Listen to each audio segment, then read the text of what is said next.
Hello అందరికీ welcome back to delicious వంటలు. ఇవాల్టి వీడియోలో సింపుల్ వేలో చికెన్ కర్రీ చూపించబోతున్నానండి.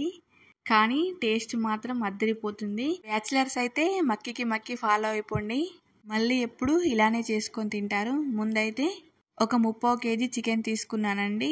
దాన్ని ఒక 2 సార్లు నీట్గా వాష్ చేసుకున్న తర్వాత అందులోకి ఒక 1 టీ స్పూన్ సాల్ట్ యాడ్ చేసుకోండి. సాల్ట్ యాడ్ చేసిన తర్వాత ఒక 1/2 టీ స్పూన్ పసుపు వేసుకోండి. పసుపు వేసిన తర్వాత ఒక 1.5 టీ స్పూన్ అల్లం వెల్లుల్లి పేస్ట్ వేసుకోండి. ఫ్రెష్గా చేసింది వేసుకోండి, చాలా బాగుంటుంది. ఇప్పుడు ఒక 1 టీ స్పూన్ ధనియా పౌడర్ వేసుకోండి. తర్వాత రుచికి సరిపడినంత కారం యాడ్ చేసుకోండి. ఒక 4 టీ స్పూన్ల కారం యాడ్ చేస్తున్నాను.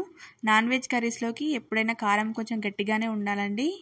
ఇప్పుడు ఒక 1 టేబుల్ స్పూన్ ఆయిల్ యాడ్ చేసుకొని ఈ మసాలా అంతా చికెన్ పీసెస్కి పట్టేలాగా బాగా కలుపుకోండి.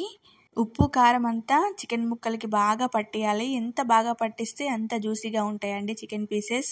చూడండి, ఇలా మొత్తం అంతా మసాలా పట్టించిన తర్వాత దీన్ని పక్కకు పెట్టుకోండి.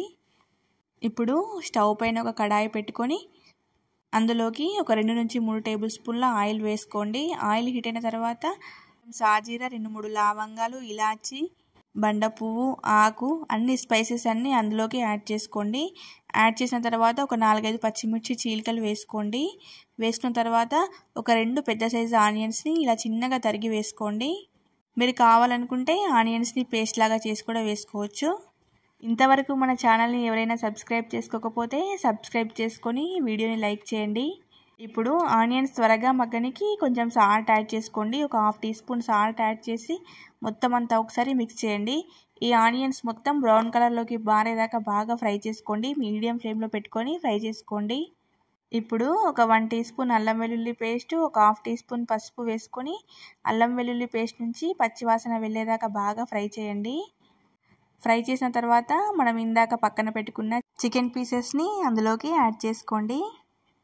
యాడ్ చేసిన తర్వాత ఒక 1 to 2 మినిట్స్ పాటు స్టవ్ని మీడియం ఫ్లేమ్లో పెట్టుకొని మంచిగా కలుపుకోండి.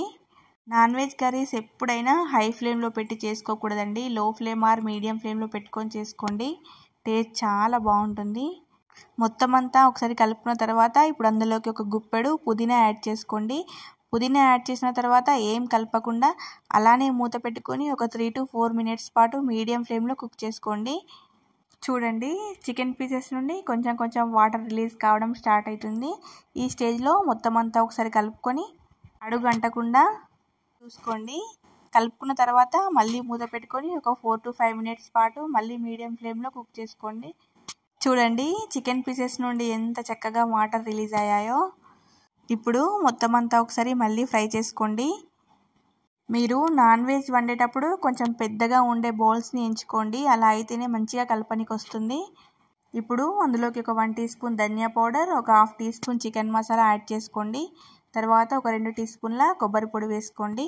కొబ్బరి పొడి వేయడం వల్ల గ్రేవీ థిక్గా వస్తుందండి. నచ్చితే యాడ్ చేసుకోండి, లేకపోతే స్కిప్ చేయండి. మనం వేసిన మసాలాలన్నీ చికెన్ పీసెస్కి పట్టేలాగా బాగా ఫ్రై చేయండి. మీడియం ఫ్లేమ్లో పెట్టుకొని ఫ్రై చేసుకోండి. ఇప్పుడు గ్రేవీకి సరిపడా వాటర్ యాడ్ చేసుకోండి. ముక్కలు మునిగేదాకా వాటర్ యాడ్ చేశానండి. మీరు కొంచెం గ్రేవీ ఎక్కువ కావాలనుకుంటే కొంచెం వాటర్ ఎక్కువ యాడ్ చేసుకోండి. వాటర్ యాడ్ చేసిన తర్వాత మొత్తం అంతా ఒకసారి మిక్స్ చేసి ఇప్పుడు మూత పెట్టుకొని ఒక 6 to 7 మినిట్స్ పాటు మీడియం ఫ్లేమ్లో కుక్ చేసుకోండి. చూడండి, ఆయిల్ ఇలా సపరేట్ అవుతుంది కదా. చికెన్ పీసెస్ కూడా పర్ఫెక్ట్గా ఉడికిపోయాయి. ఇప్పుడు అందులోకి ఒక గుప్పెడు కొత్తిమీర యాడ్ చేసుకొని మొత్తం అంతా ఒకసారి కలుపుకోండి. కొత్తిమీర ఫ్లేవర్ అంతా చికెన్ పీసెస్కి పట్టేలాగా బాగా కలుపుకోండి. మీకు ఈ గ్రేవీ సరిపోతుంది అనుకుంటే ఇలాగే స్టవ్ ఆఫ్ చేసేయండి. లేకపోతే ఇంకా కొంచెం థిక్గా కావాలనుకుంటే ఇంకా కాసేపు ఒక 2 మినిట్స్ పెట్టండి. నోరూరించే చికెన్ కర్రీ రెడీ అయిపోయిందండి.